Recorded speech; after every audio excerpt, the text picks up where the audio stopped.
Hello what's up दोस्तों, कैसे हैं आप सभी। फिर से एक बार आप सभी का स्वागत है आपके अपने चैनल में करियर भाई में। दोस्तों आज बात कर रहे हैं कि एक पर्सनल बैंकर की रिक्वायरमेंट्स क्या होती है, यानी कि कौन से स्किल्स एक पर्सनल बैंकर के अंदर होने चाहिए, या कोई भी बैंक अगर उसे as a personal banker hire कर रही है तो कौन से स्किल्स ढूंढेगी। इस सभी के बारे में हम बात करेंगे। लेकिन आगे बढ़ने से पहले अगर आप इस चैनल पर नए हैं, अब तक आपने सब्सक्राइब नहीं किया है, तो दोस्तों इंतज़ार किस बात का कर रहे हैं। चैनल को फटाफट सब्सक्राइब कर दीजिए ताकि आप ऐसे ही नए नए वीडियोस देख सकें। तो चलिए दोस्तों शुरू करते हैं। तो दोस्तों सबसे पहली बात तो जो पर्सनल बैंकिंग के रेगुलेशंस और प्रैक्टिसेस हैं उसका नॉलेज होना बहुत ज़्यादा ज़रूरी है कि पर्सनल बैंकिंग किस तरीके से किया जा सकता है या कहाँ तक इसको एक्सटेंड आप कर सकते हैं। ऐसा नहीं हो सकता है कि पूरी की पूरी बैंक ही आपके घर में आ जाए और बैंक का हर एक काम आपको घर बैठे मिल जाए। ऐसा नहीं हो सकता है। पर्सनल बैंकिंग भी एक लिमिट तक ही पॉसिबल है। कुछ ही सर्विसेज ऐसी हैं जो कि पर्सनल बैंकिंग के अंडर आती हैं। लेकिन अगर कुछ सिग्नेचर वगैरह करना है या कोई बहुत इंपॉर्टेंट चीज़ है जिसके लिए बैंक में आना होगा तो आपको आना ही होगा। वो उस आदमी को समझना चाहिए कि कहाँ तक सर्विसेज देनी है और कहाँ तक बॉर्डर लाइन है। इसके अलावा अलग अलग तरीके के बैंकिंग सॉफ्टवेयर्स होते हैं, वो भी आना बहुत ज़रूरी है, उनको चलाना आना चाहिए। इसके अलावा MS ऑफिस जो है उसके अंदर प्रोफिशिएंसी होना भी ज़रूरी है, क्योंकि बहुत बार जो है वो MS ऑफिस का इस्तेमाल किया जाता है बैंक के डे टू डे कामों के अंदर, तो उसका भी नॉलेज होना बहुत ज़रूरी है। इसके अलावा इन लोगों को जो है वो टारगेट्स दिए जाते हैं, तो ये आदमी एक टारगेट ओरिएंटेड आदमी ज़रूर होना चाहिए कि वो टारगेट्स को अचीव कर पाए। उसको अगर कोई टारगेट दिया जा रहा है तो उसे अचीव करने की क्षमता वो आदमी ने रखनी चाहिए। अब आता है एक बहुत ही इम्पॉर्टेंट स्किल जो कि एक पर्सनल बैंकर के अंदर होना ही होना चाहिए, और वो स्किल है कि उस आदमी के communication and negotiation skills at par होने चाहिए। क्यों? क्योंकि ये आदमी वही है जो कि बैंक की हर एक नई सर्विस जो है वो कस्टमर तक पहुंचाता है, उनको कन्विंस करने की कोशिश करता है कि वो सर्विस जो है वो उनके लिए क्यों अच्छी है, वो सर्विस वो क्यों ले।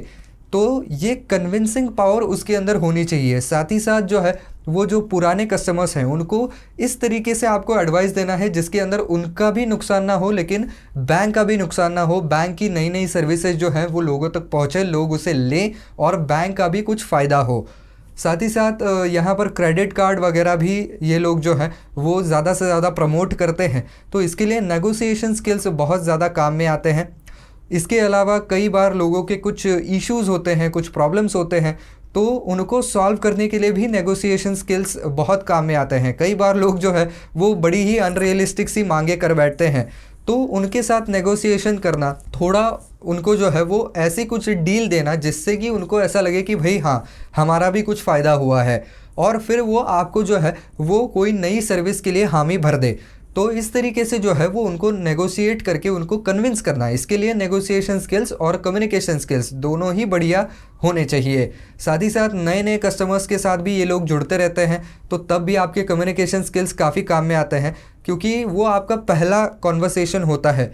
तो उसके अंदर आप किस तरीके से बात करते हैं और कितना ज़्यादा आप सामने वाले को इंटरेस्ट कर पाते हैं, कितना सामने वाला आपके अंदर जो है वो एंगेज हो सकता है, इसके ऊपर सारी बात जो है वो डिपेंडेंट रहती है। तो इसके लिए ये स्किल्स ज़रूरी हैं। इसके अलावा यहाँ पर कोई भी अगर प्रॉब्लम है तो उसे सॉल्व करने के लिए कस्टमर ओरिएंटेड अप्रोच होना चाहिए उसका, यानी कि कस्टमर का सेटिस्फैक्शन बिल्कुल एट टॉप होना चाहिए। हालांकि उसको बैंक के जो भी कोई पॉलिसीज़ हैं और जो भी कोई इंटरेस्ट है उनको भी सेफगार्ड करना है, लेकिन ज़्यादा से ज़्यादा बैंक के जो कस्टमर्स हैं वो संतुष्ट कैसे रहें इसके बारे में उसको ध्यान देना होता है। इसकी वजह से जब भी वो काम करता है तो उसका अप्रोच जो है वो एक कस्टमर ओरिएंटेड अप्रोच होना चाहिए।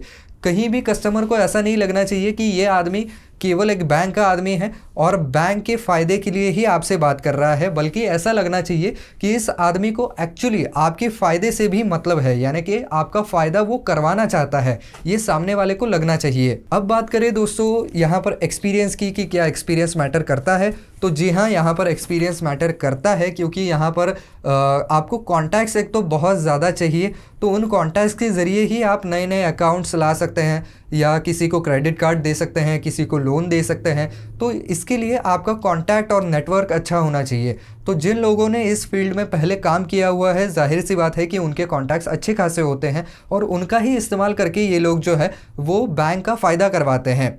जो आदमी नया है उसके शायद उतने ज़्यादा कॉन्टैक्ट्स नहीं हैं, तो फिर वो उतना ज़्यादा बैंक के लिए फ़ायदेमंद साबित नहीं होगा। लेकिन अगर उसके नेगोशिएशन स्किल्स अच्छे हैं, वो बात करना अच्छा जानता है, उसकी पर्सनालिटी अच्छी है, तो फिर बैंक जो है वो उसके बारे में सोच सकती है कि भाई इसको जो है वो हम थोड़ा बहुत ट्रेनिंग दे करके काम पर रख सकते हैं।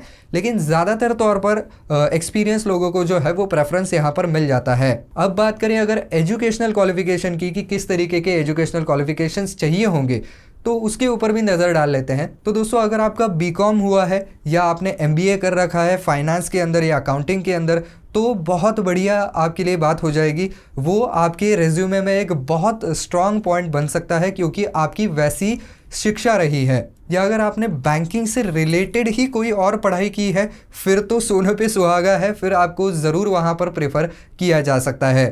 तो दोस्तों, ये सारे रिक्वायरमेंट्स हैं एक पर्सनल बैंकर के लिए। तो बस दोस्तों, आज के वीडियो में बस इतना ही। आई होप ये वीडियो आपको पसंद आया होगा। तो दोस्तों, अगर आपको वीडियो पसंद आया है तो वीडियो को लाइक करना बिल्कुल ना भूलें।